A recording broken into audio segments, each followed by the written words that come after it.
आज 1 एप्रिल आहे आणि आज अनेक मोठे बदल लागू केले गेलेले आहेत। आजपासून नवीन आयकर कायदा हा लागू केला गेलेला आहे। 12 लाख रुपयांपर्यंतचं उत्पन्न करमुक्त असेल। या व्यतिरिक्त आजपासून एटीएम मधनं कॅश विड्रॉलचं जे शुल्क आहे, जे चार्जेस आहेत ते वाढणार आहेत। शिवाय ट्रेनच्या तिकीट परताव्याचे नियम सुद्धा आजपासून अधिक कठोर केले गेलेले आहेत। कोणते मोठे बदल आहेत आपण पाहूया। आजपासून नवीन आयकर कायदा लागू करण्यात आलेला आहे।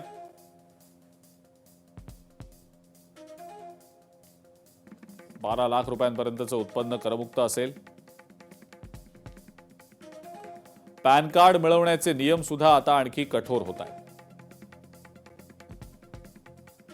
केवळ आधार कार्डवरच जन्मतारखेचा पुरावा आता मिळेल।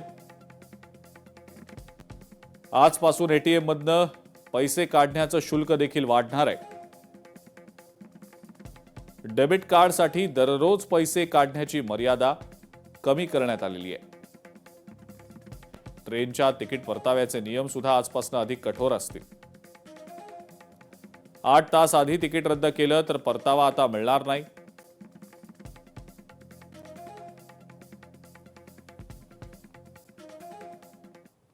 आजपासून ऑनलाईन पेमेंटचे नियम देखील बदलत आहेत। ऑनलाईन पेमेंटला आणखी सुरक्षित करण्यासाठी नियम आता बदलले गेलेले आहेत।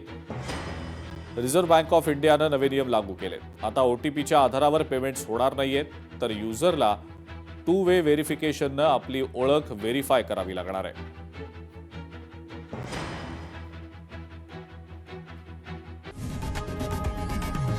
लोकशाही मराठी ऐका, पहा, जागरूक रहा।